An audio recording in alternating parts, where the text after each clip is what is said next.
Hello, hello, hello. I hope today I find you in a good energy day. So as we go over the Fool's Journey in a very broad manner today, you can find a more in-depth discussion about it on our blog, thegreatuniversalcat.com. There will be a link in the description. I wanted to show you the learning deck with another deck that is inspired by another artist, beyond the Rider-Waite, which again, I'm sorry if I've ever mispronounced that name. For some odd reason, it is hard for me to say, and I don't know how many times I've had to correct myself on White. So if you ever hear White in another video or something else, it's just my brain glitching for a second. So sorry. But I put these two cards, I pulled out both the major arcanas from these decks to show you not only the journey, as you can see, but how they got there, because most cards just look like this Fool when you get a tarot deck. You have the white rose that is both there, meant to represent his naivety and his pureness of heart. You also have the bag, and this is what little belongings, knowledge, tools, things that the Fool has to take on their journey. This is what they're deciding to take with them, and as you can see in both cards, they're there. You also have a white dog.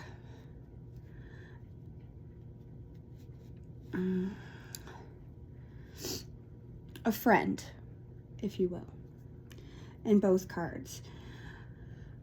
Each of them wear the hat of the Fool, which is that single feather. And each of them are shining in the light of the sun on a cliff's edge, representing this new adventure that they're about to go into with enthusiasm, happiness, and an open mind. That's why you have unlimited possibilities is associated with this card, no matter if it's reversed or upright, where this card, as it points out, the upright version is this way, is talking about new beginnings, possibilities, innocence, spontaneous optimism, and the reverse is the opposite flow of energy. But this is how everybody starts the Fool's journey. It's just like these two guys, hanging out, happy, and excited about an adventure. Then comes the next card, which is the Magician. That's the first person they run into along their journey, is the Magician and the High Priestess. These two are usually put together along the Fool's journey, so I want to show you cards 2 and 3 in the Major Arcana, or 1 and 2 in the Major Arcana, or steps 2 and 3 along the Fool's journey. These cards, again, have your numbers. They have the general feeling of each of these cards. Has your upright and your reversed meanings. It has the name of the card, the element, and the planetary, along with the astrological symbol associated with that card. Your typical tarot decks have this picture just like that. And here, as the Fools meet your Magician and your High Priestess, you remember the beginning of the project and the creative endeavors needed to start a project are important. But you also, and that's why both these cards, because you run into them at the same time, have the same basic meaning. But from one angle, you're talking about action, creation. You're talking about pushing forward and, you know, cockiness in some respects, if depending on the situation. And then you have the High Priestess, who is all about your inner wisdom, listening to it, your sacred knowledge and subconscious mind. Conscious mind, subconscious mind. Fun fact that you'll read in the blog is the meaning of both the B and the J. And if you read the blog, you'll look and you'll know the black means one thing and the white means another. And it's important that it's on each of these cards.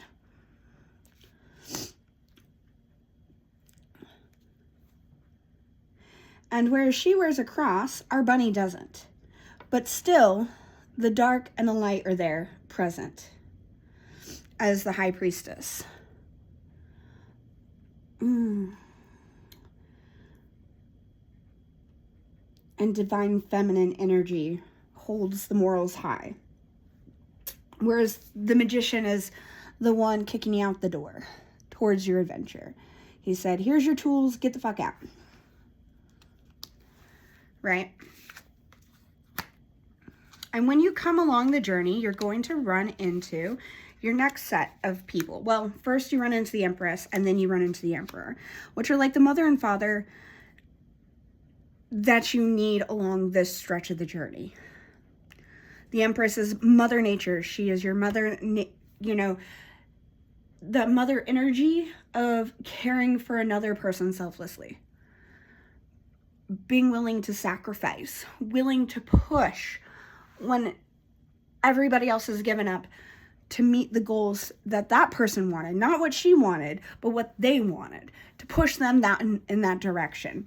Whereas the Emperor is like your dad. He's the one that whips out the belt when you're not behaving. He's the one that like demands leadership, and she gets leadership just from existing. She is the natural leader. He demands that leadership. He shows you that he is worth standing by her side as his emperor, as her emperor. He has to earn it. She's naturally like this. She's naturally good. She's naturally abundant. She will take care of you if you respect her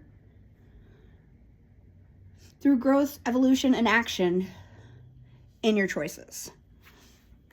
Those high morals you got from the High Priestess were to impress this Empress.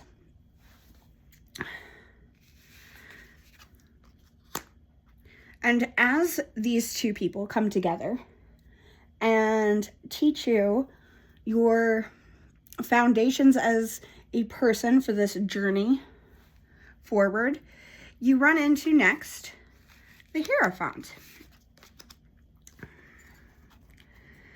Now, the Hierophant is a card I've been pulling a lot lately. She is the social structures that hold us all together and create stability and order in this chaotic reality we call Earth. She is in the energy of the unexpected. She is the energy of the mysteries of the world. You step out of your home away from your parents, and there's a reason why there's a lot of things online about going and joining cults in your 20s and then regretting it in your 30s. It's because as soon as you walk out the door, you're like, what's this all going on? And you run into something with open-minded and curiosity, and it sucks you in. And if you can't get away from it and just take the tools that they have given you to reaching your goals of self-actualization, which should be your first goal before going out and changing the world. Hierophant. She's also a card of conformity, which I find odd, but rational. Usually with mystic energy and the world we can't see beyond, and the energies that we're trying to understand through religion, conformity is not one that you necessarily think of. But with her, tradition and conformity are required for social approval. But she also allows for forgiveness, which is important. But when you get to that point where you love yourself enough, you know yourself well enough to reach that level of self-actualization, to get to a place where you're good, you're solid, you tend to start creating connections with other people, which is part of the conformity of her card. Any adult will tell you it doesn't take long before the Lover's card shows up. The universe will bring you that harmony and that relationship along the way as the Fool gets to meet. But it's important to remember balance, home, and responsibility. Because as you find your life partner or partners, I mean, this world's hard. It's fucking crazy out there. If you can figure out how to be poly and be happy, cool. Good for you. If you'd like to tell us about it, that would be even better. Because two people living under the same roof in this crazy world is almost a requirement to survival.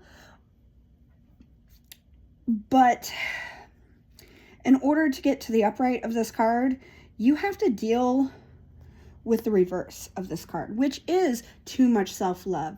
There's a disharmony between an imbalance that creates, the relationship to be on shaky ground and things like that.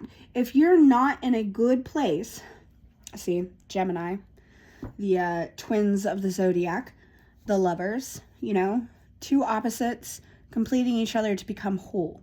That is what the lovers are about. That connection that creates wholeness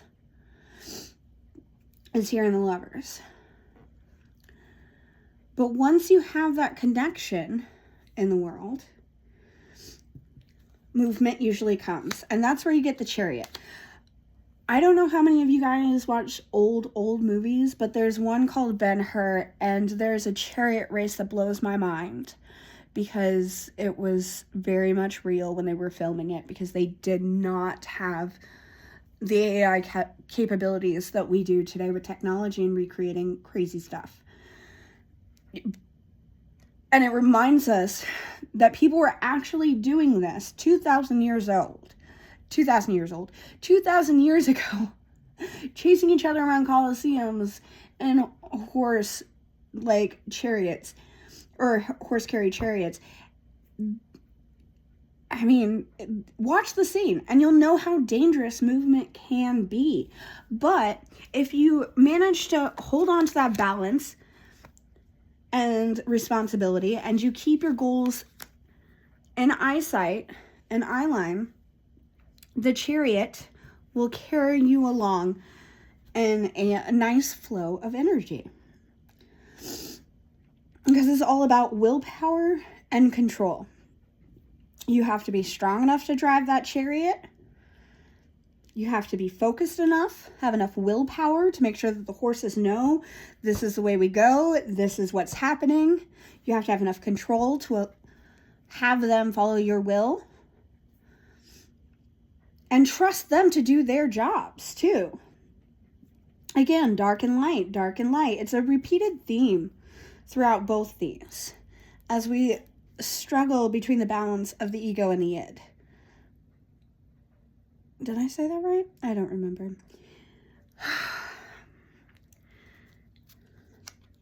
Balance, dark, light, shadow, self. Now this step in the journey isn't so much a step, but you're speeding along the journey on your chariot, and you learn power, you learn strength, you learn control. You learn to have courage in the nerve-wracking noises and movement around you. You learn the influence of you going forward on your chariot in a safe manner. Other people will follow in your footsteps. It's a very, very important card along this journey, because if you do not learn the qualities of strength, you will not survive the darkness and the loneliness that is ahead. Starting with the Hermit, because once you crash and you're all alone, you find the Hermit. And there, you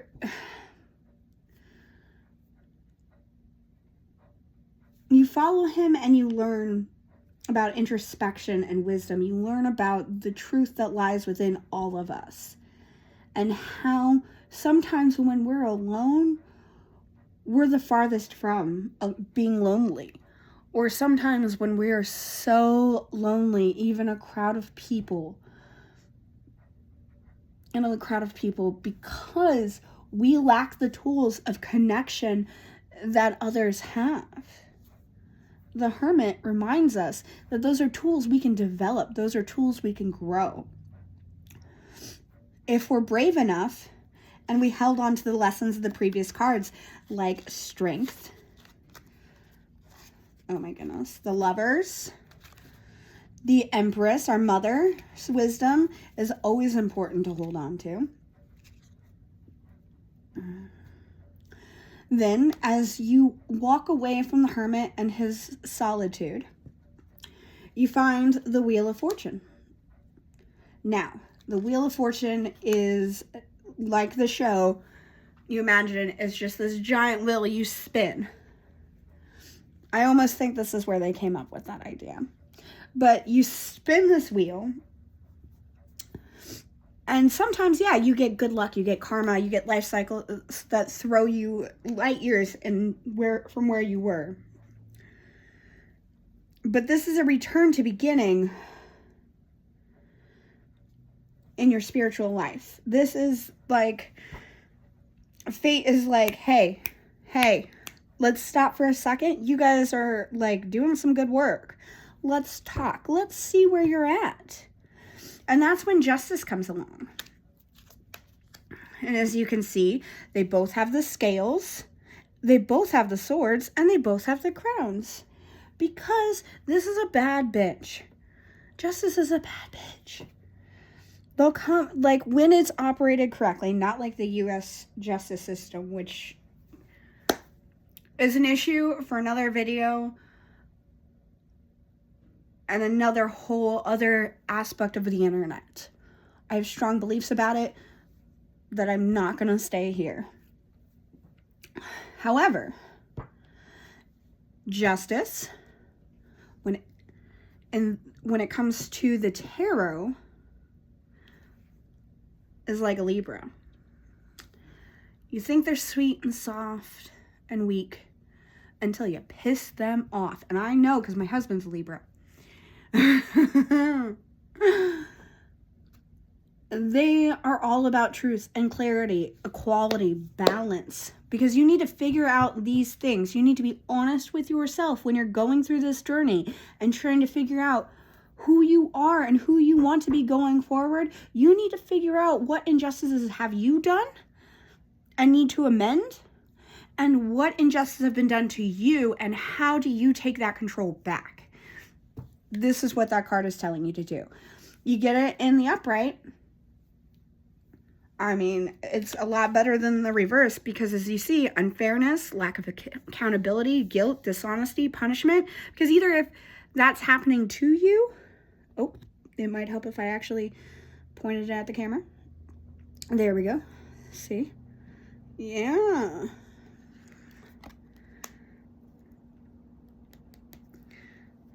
Reminds you a lot of the American system. Anywho, just like the American system, the next step after justice is the hangman. You're facing your crimes. You're paying for your crimes, the injustices you have done, the lies you have told. The hanged man is there as you're the fool hanging from the noose.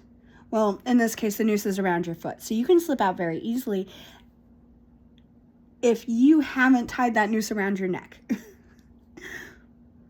Some people have tied the nooses around their necks, but because the fool is not a fool, but only foolish in this aspect that they're taking the journey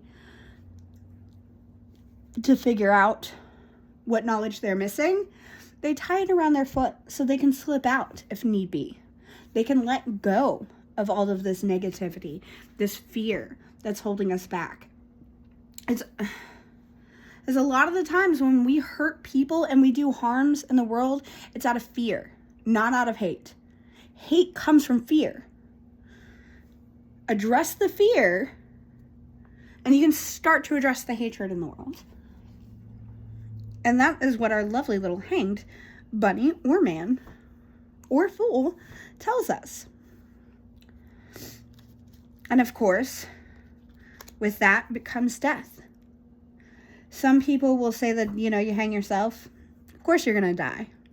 And yeah, that's true. But death is more about the endings, the change, the transformation, the transition.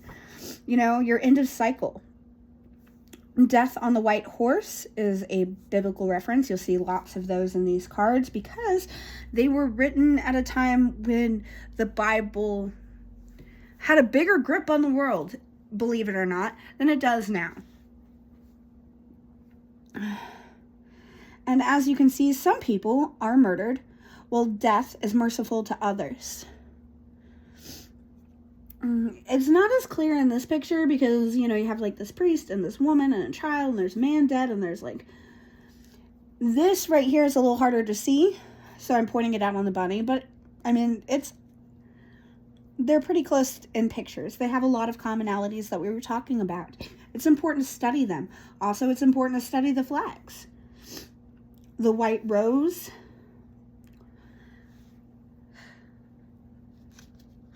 To look for these commonalities. But at the end of every cycle, it's good to take stock of what you're working with. Temperance here is reminding us, okay, we've hit the end of a cycle. What good have we carried with us through this learning experience? Do we have balance, harmony, moderation, patience?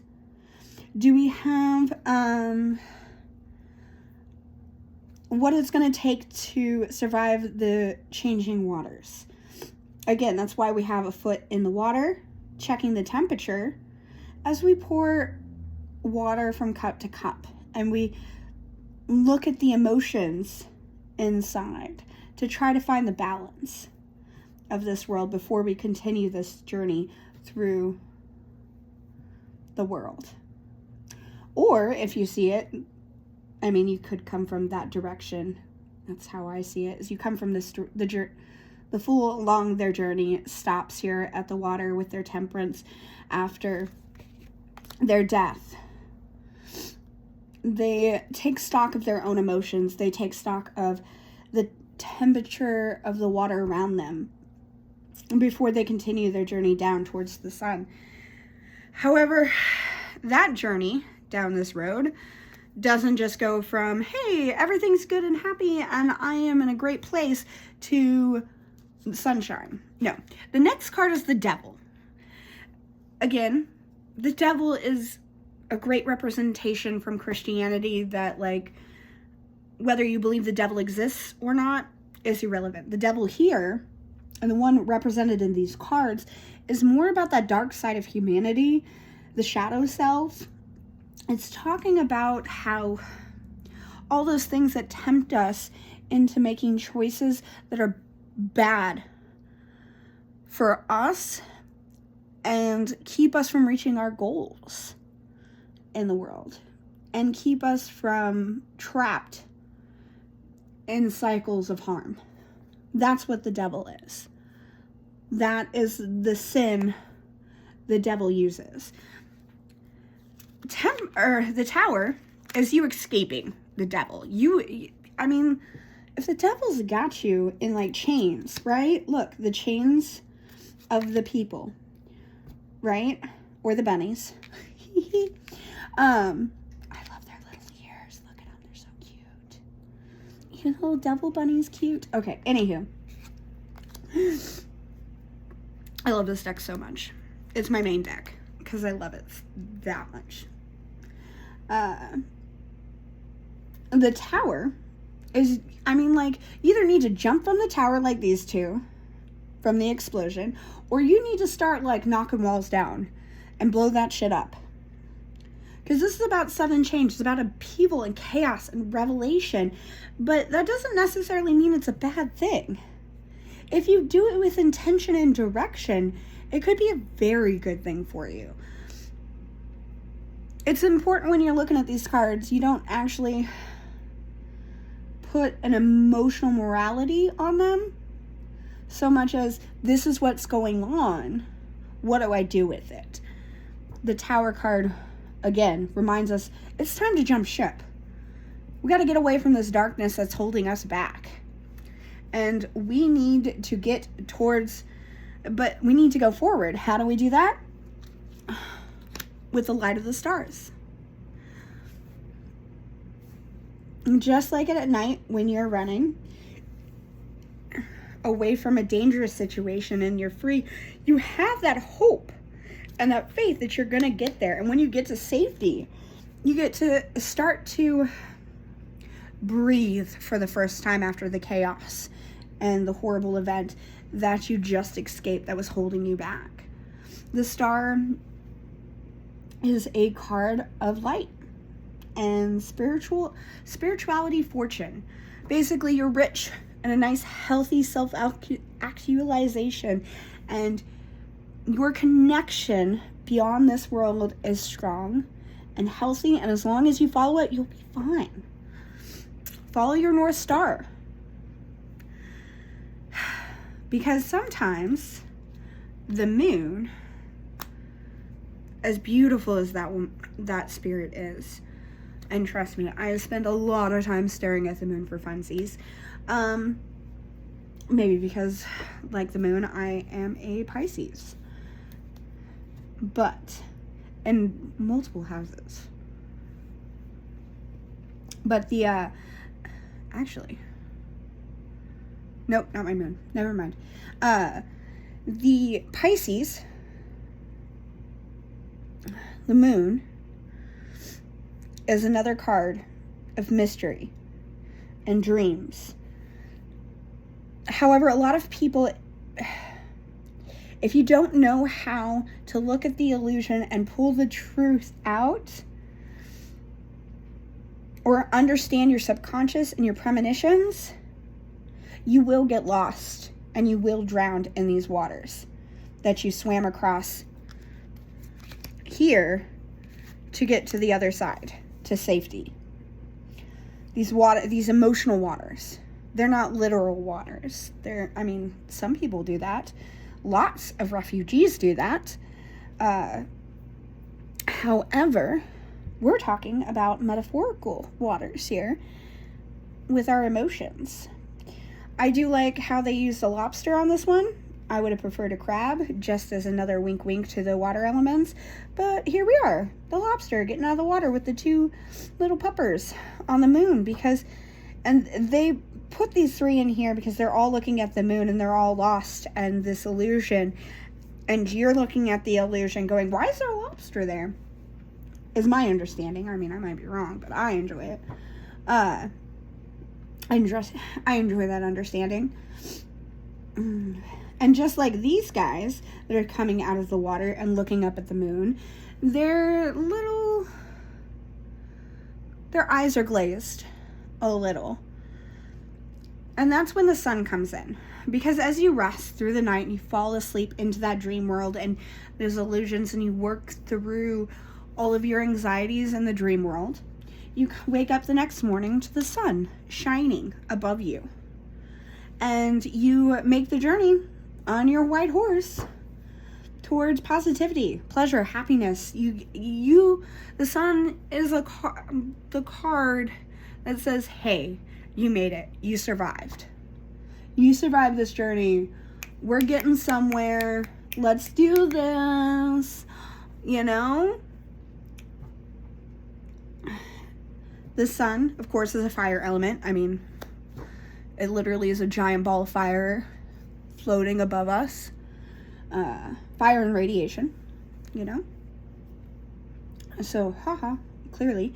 But the sun is more than that. It also nourishes our souls, which I think few... Oh my goodness. I keep pushing that with my talky hands. The sun, on both of these, you can see he looks like a baby here, because that's the rebirth of going through these emotional waters and coming out the other side, knowing who you are enough to wake up in the daylight and be that person. That's why you have a baby here. And I don't know how, I mean, like, they're little white bunnies. It's kind of hard to be like, baby. But that's what that baby is. That's kind of like the little lobster here. But before you're allowed to go back out into the world and back out, like, get to enjoy the fruits of your spoils, you need to face judgment. Because judgment is going to look at this journey so far. They're going to have an honest conversation with you after your rebirth and make sure that you know what your inner calling is. You know what this new phase is. You've been absolved of your crimes from before because you paid for them. You were willing to die to make things right. Kind of energy, right? So judgment looks at that, blows its horn, just like the biblical reference, right? And allows this new reborn version of yourself forgiveness and mercy before allowing this new, whole, healthy, sorry, you don't need to get to see that card yet, out into the world. And the world isn't just the world as we know it, you know, like the global economy and whatnot. The world card here is one of completion, wholeness. You are a full self-actualized person who has completed goals in their life. They have completed emotional goals. They have completed other goals, like going to college or, you know, opening a bank account. Whatever your journey is, because all of us have faced different versions of the same fool's journey over and over and over again through our life, learning different lessons each time. Myself, I'm going through this right now after being sick with, like, having serious illness that stopped my life. Here we are. My judgment, actually, anywho.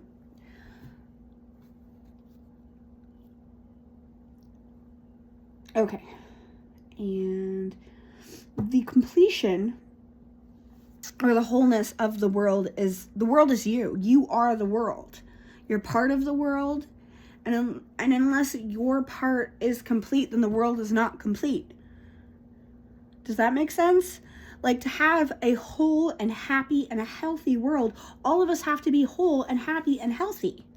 No matter how that looks, in practice, our understanding and truth of this card has to be the same.